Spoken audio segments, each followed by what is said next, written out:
Welcome to another edition of Grace Under Pressure, where my guest today is Dr. Taryn Marie Stejskal. I'll tell you all about Taryn in just a moment. Those of you new to the show know that Grace Under Pressure deals with what is so often dismissed as the soft stuff, the caring, the commitment we exert toward others. And as you will hear from Dr. Stejskal, we have some exciting news about purpose to bring this in, and her expertise is resilience. So, Dr. Taryn, it's a pleasure to have you on the show today. Oh, thank you. I am so delighted and honored to be here on your beautiful show. Thank you for having me as a guest. Great. I apologize for butchering your last name. It is Dr. Taryn Marie Stejskal, and you're the founder and Chief Resilience Officer of the Resilience Leadership Institute. You're recognized as the #1 expert on resilience, mental health, and well-being in both leadership and life. You have been the Chief Wellness Officer of Lifewrite. You have a TEDx talk entitled How Resilience Breaks Us Out of Our Vulnerability Cage, that has been viewed 1 million times. That's pretty extraordinary.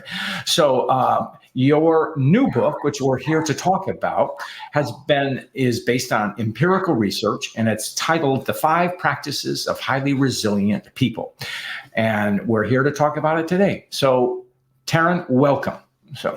Thank you. Thank you so much. I'm just delighted to be here, and thank you for that lovely introduction. I've heard such wonderful things about your show. I've been a viewer, I've been a participant, so I'm delighted to be on the other side of the screen and get to talk with you and speak to all of your wonderful followers and listeners. Well, great. Well, you are a practicing executive coach and you have a clinical psychology background. And I know this topic of resilience has been close to your interest and heart for a long, long time. And if I'm not mistaken, you have been working on researching the topic of resilience for 25 years. So how'd you keep yourself motivated on a single topic for so long? Yeah, it's a great question. You know, it's probably been just 2 decades at this point. I started in my early 20s, and now I'm in my early to mid 40s. So, really what it came out of was this desire to understand how we effectively face challenge as humans. I think there's so many different definitions of what resilience is out there. So one of the roles that I like to take on is, as an educator, and to talk about what resilience actually is. And I think there's such beautiful synergy between the work that you're doing around grace and grace under pressure, because oftentimes those moments when have the opportunity to demonstrate grace or to harness grace in moments of pressure, it's taking place in what I call the 3 C's: challenge, change, and complexity. And I think what's really fascinating is we can't engineer these moments, or these 3C moments, as I call them, around challenge, change, and complexity out of our lives, yet we can determine how we're going to respond. And so what I wanted to understand was, in these inevitable moments that are part of the fabric of what it means to be human, how can we effectively respond in a way that creates a more positive and productive outcome? And that itself is resilience. And I think anytime for any of us that we have just such a tremendous sense of passion for something, that really is what, has spurred me on. Spurred me on over time. And, so there's this, been this tremendous, series of moments on my journey where, when I had small children, I was, in a coffee shop when they were both napping, right? Like those of us that have had children or have children, like when the kids are napping at the same time on the weekend, that's like the holy grail of getting laundry done, getting the house cleaned up. And there I was at the coffee shop coding data. And, I'd sort of like look in the proverbial mirror and be like, what am I doing right now? So I had a sense that this was going to be tremendously powerful, not just for me, but to share with humanity. And sure enough, in recent years, we've faced some of the greatest challenge in our lives. And I'll just sort of, tie off on this. And it's been a tremendous honor to get to show up with this work at a time when, perhaps during our lifetime, humanity needs it most. Well, that's great. No, it's very powerful. I love your story of the young children. I'm a grandfather, so those are distant memories. But I have two young grandchildren, so I know exactly what you mean. And my hats off to all young mothers who cope with this and work full time and do other things, while we men think we're tired.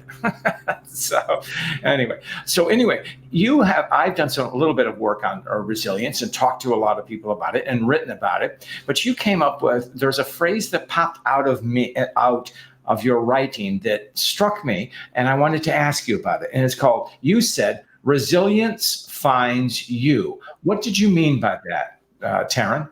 Yeah, I'm so glad that you brought that up. So, one of the things that has emerged for me in this process of now interviewing hundreds of people and collecting thousands of pieces of data on how we effectively face challenge is we have thought, or at least talked about resilience for a long time, as though this is something that lives outside of us and that we have to go out and find it or harness it or cultivate it. And in fact, what I've found is that resilience actually lives within us. And that really shifts the script, I think, when we talk about resilience, because for many people, there's this sense of sort of what I like to call resilience dread, right? Where it's not dissimilar from work-life balance. We all think work-life balance is a great idea. Then we sort of, get behind the curtain. It's like, ooh, am I going to feel worse about myself as I sort of unpack work-life balance, find out how out of balance my life is? And I think resilience can take people on a similar trajectory where people think, resilience sounds good, but wait, am I going to be found out? Am I going to be found to be lacking in some way? And so when we get to change the script and really realize that it's a myth that resilience lives outside of ourselves. And in fact, resilience is the essence of what it means to be human. It's fundamentally tied to our humanity. And when we start to think about finding that resilience that naturally lives within us, and I think, you mentioned coaching, right? This is very aligned with how many of us think about executive coaching and work with our leaders, that many of the skills and strengths and talents that we're looking to cultivate actually already live within us. And it's about locating those, aspects, right? Those elements of ourselves and amplifying them. And I think resilience is no different in the sense that this isn't something, we get to go searching for. It's something that has always lived within us. I love that. That jives with those that I've spoken to about resilience or studied it. And the great Warren Bennis talked about that he had never met a successful leader who had not been in the crucible, meaning tested by adversity. And being that they succeeded because they moved on to the next chapter in their life. And so I would suppose you'd say they found their own resilience to succeed. So that's a great story. Now, you have 5 practices of resilience, as stated in the title. So let's review them. The first one is vulnerability. And I have to say, what the heck has vulnerability got to do with resilience? Superficially, it seems oppositional. So tell me why I'm wrong, Taryn. Yeah, it sure does. This is another one of the unhelpful myths that I think we have all carried around with us, call it in our collective consciousness, that resilience means being unaffected by our challenges, that it means being Teflon, that it means even bouncing back, John. This idea that we're going to go back to the way that we were before. I can't tell you how many people sort of wait for me on the edge of the stage after I've given a talk or a keynote and sort of in a low voice say, like, I thought I demonstrated resilience, but I'm not the same person I was before. Can you help me make sense of that? And in fact, it's another myth that we go back to the way we were before. And how do I know that's true? How do you know that's true? How do our listeners know that's true? Well, we get to think about a significant challenge that we faced. And did we go back to being the same person? We didn't. We were fundamentally and forever changed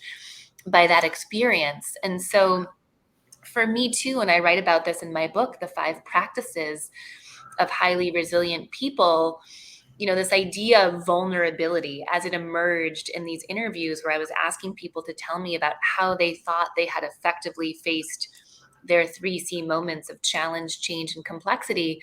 I was hearing that they found a way to share with people in their community what was really going on for them. And so, after kind of this resilience, right, that we get to sort of unpack and correct some unhelpful myths with helpful truths. After that, I think vulnerability is also profoundly misunderstood because we think about vulnerability oftentimes as being synonymous with weakness, or we think about it as being, completely transparent, telling everyone everything. Really, what vulnerability is it's allowing our inside self, our thoughts, feelings, and experience to, as closely as possible, match the outside self that we're sharing with the world. And what we would call that in psychology is a sense of congruence. And the reason that vulnerability is, tremendously powerful relative to resilience is really for two reasons. One, when we're going through a tough time, if we're feeling some kind of way on the inside, and yet on the outside, we're being invulnerable, right? We're putting on a brave face. We're not sharing with people what we're going through. We're effectively running two human operating systems. And, what happens when you have two human operating systems running? Well, think about what happens on your computer or your device when you've got two operating systems going, right? Your battery's going to run down quickly. It slows down. It gets glitchy. So in these 3C moments, when you effectively need as much energy as possible, you're running your human battery down, twice as fast by trying to maintain this sort of outward self and then, what's really going on the inside.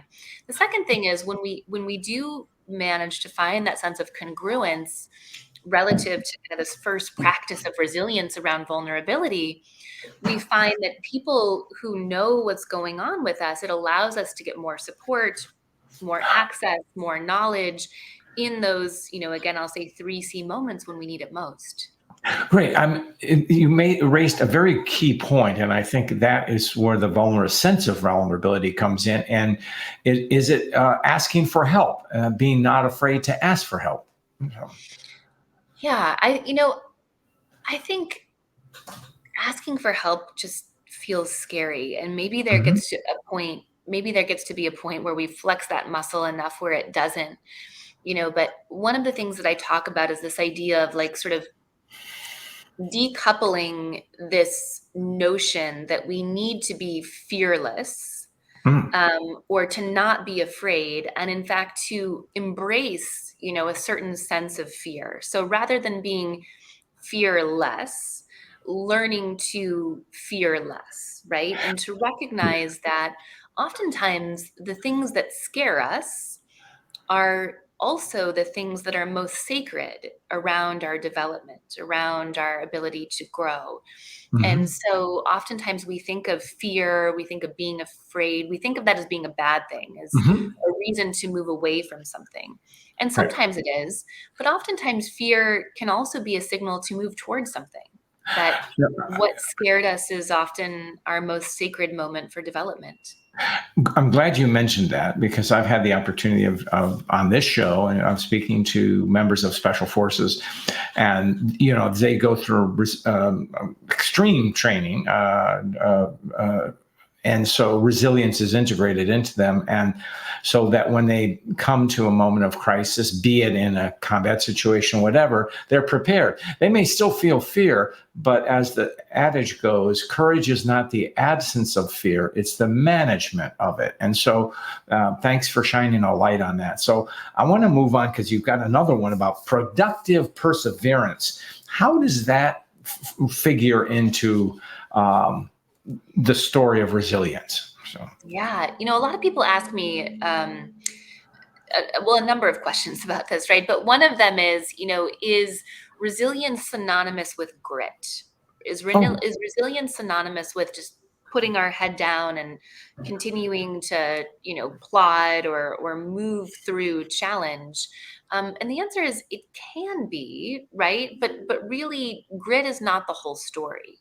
Grit is just a component of one of the 5 practices. And in fact, productive perseverance is really about the art and the science of moving through these moments of challenge, change, and complexity, and knowing when to stay the course despite facing challenge, and also knowing when to pivot in a new direction in the face of diminishing returns. And so this is something that we get to press into, inside of corporations and with leaders, because especially I think with the sort of recent volatility and significant disruption in many sort of industries and marketplaces, people have come to me and they've said, oh, okay, so I guess we're not doing 3 to 5 year plans anymore. And it's like, well, we can absolutely do a 3 to 5 year plan.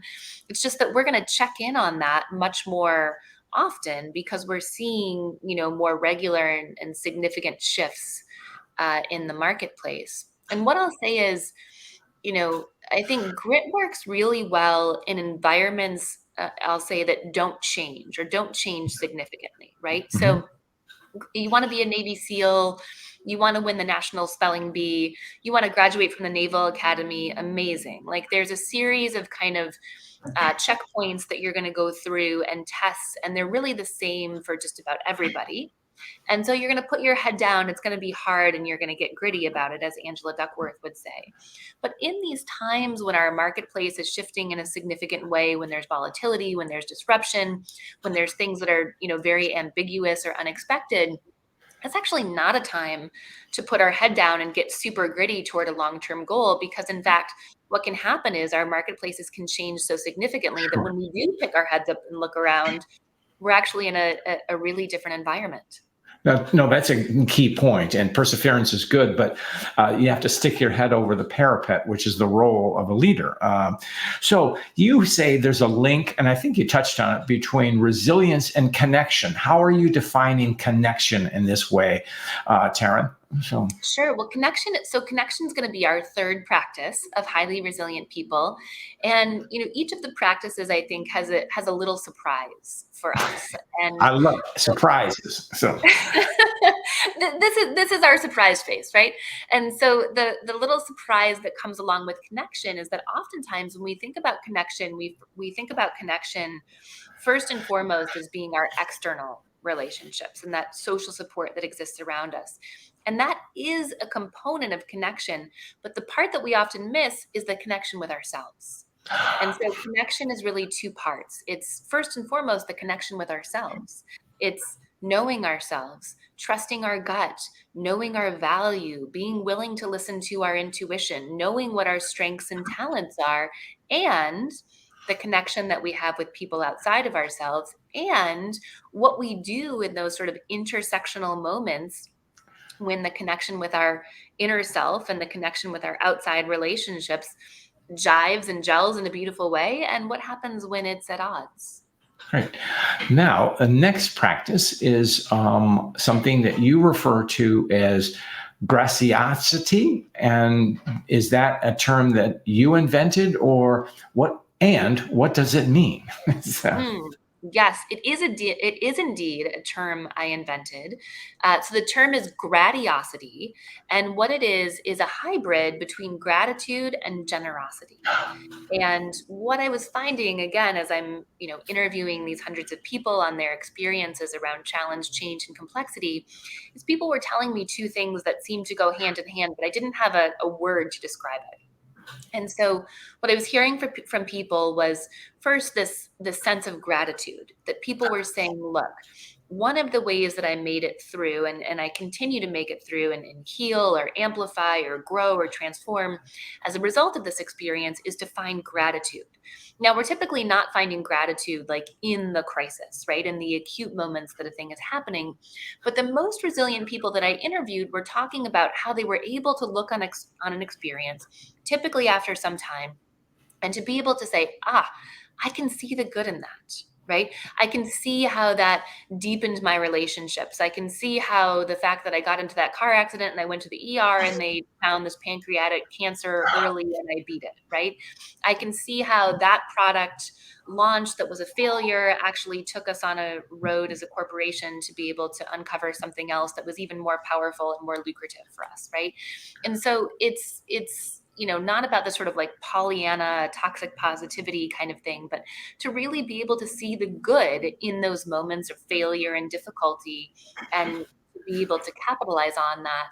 And the second part is the generosity. So here in the fourth practice, we're building on vulnerability and we're getting to share our resilient stories generously, right? The second part, generosity, with others.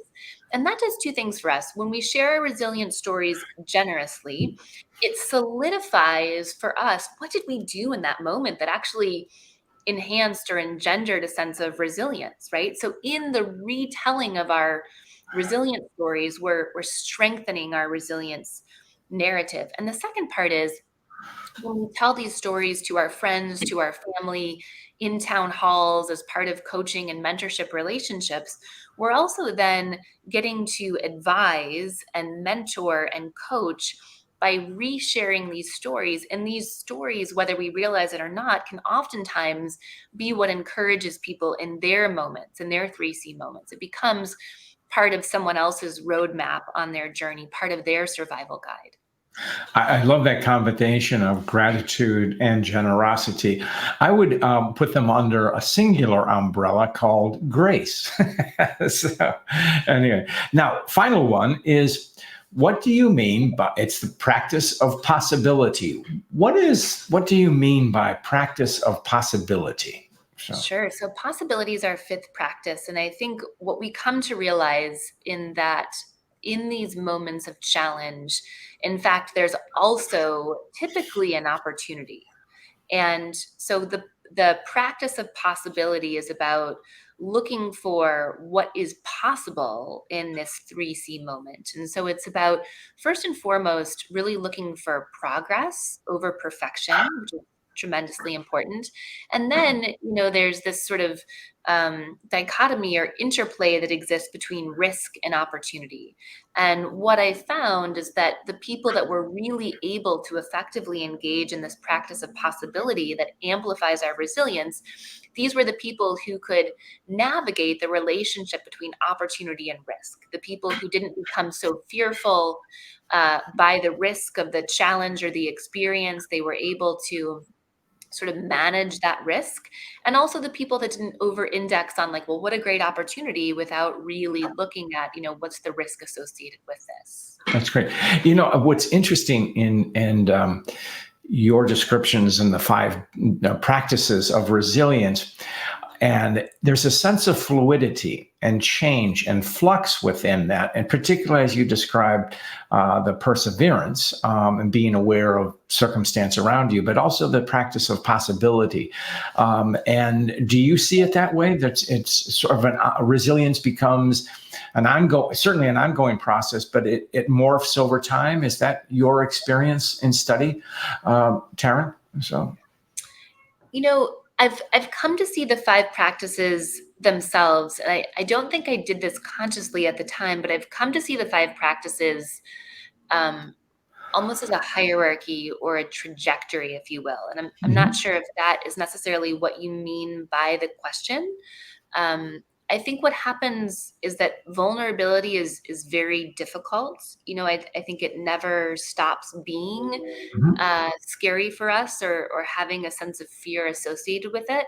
And in my book, I talk about this concept with vulnerability that I also developed through my work, called the vulnerability bias, which is this belief that when we go to share with people something vulnerable, like I'm going to tell you something true and real about myself, I'm going to allow you to see and know me at a different level, there's almost always a little voice in each of our human minds that says, you know what, that's actually a terrible idea. You should really not do that. And in fact, if you do that, the 3 L's are going to occur. People won't like you, they won't love you, and they might leave you. Those are the 3 L's. So I think anytime we go to demonstrate that sense of vulnerability, the vulnerability bias shows up for us oftentimes as an irrational fear, right? And it's just through the strengthening of that muscle and challenging that irrational fear that we continue to, amplify our vulnerability. So I really see the 5 practices almost as a, sort of a hierarchy, if you will, where vulnerability becomes the foundation.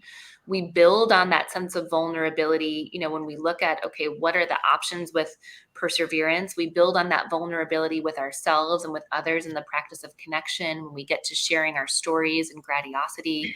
And then I really believe the highest order practices we kind of think about, what are some of the highest order things that we can do when we face challenge, is having the opportunity to identify those possibilities that emerge in some of our most difficult or adverse moments. That's great. I like that. I like that concept of the hierarchy and the structure that you provide, but it has that fundamental humanity to it, of flexing in a sense. Now, something that I've always thought of, but you're the expert in this, is, can leaders teach resilience, and how? Oh. Sure. Yeah, absolutely. Of course we can teach resilience. And in fact, I think that's one of the exciting sort of elements that's come out of this work, is there's, sort of been a debate for a long period of time. Are resilient leaders made or born? Well, all resilient leaders are born. So we know that, right? And when we go back to this, element of, resilience exists within us. It's inextricably tied to our humanity, to our essence. What we find then is, when we have a codified way, if you will, of understanding resilience, of understanding what are those practices, of being able to unpack what this word means, then a lot of the work that I have the opportunity to do is actually working, as an executive coach, conducting workshops and training to do just what you said, to teach people to amplify these practices, in leadership and in life, with the ultimate goal of enhancing their resilience, the resilience of their teams, and systemically across the organization. That's great. There's something else. Your whole book is fascinating, and I love delving into it because it's so rich. And I want to point out, it is based on empirical research, so it's not just a bunch of ideas floating out there. You are building upon something you've deeply researched and practiced. And there's as we're coming to a close, I wanted to ask you about rituals of resilience. Can you give me an example of one ritual? So. Yeah, absolutely. In fact, I think there's a lot of talk about this when people are putting out on social media, like, what's your morning routine? I think morning routines are often a way that we have found to integrate ourselves into our day and to amplify our resilience by getting a workout in, by being able to meditate, by hydrating, and I think it's also, the rituals of resilience are finding for us, what are the key building blocks that help us navigate our days and our weeks and our months? Like, what are the key things in our lives that really need to exist in order to support our resilience, our mental health, our well-being, right? For me, it's funny, I've realized that I can boil it down to really 2 things, right?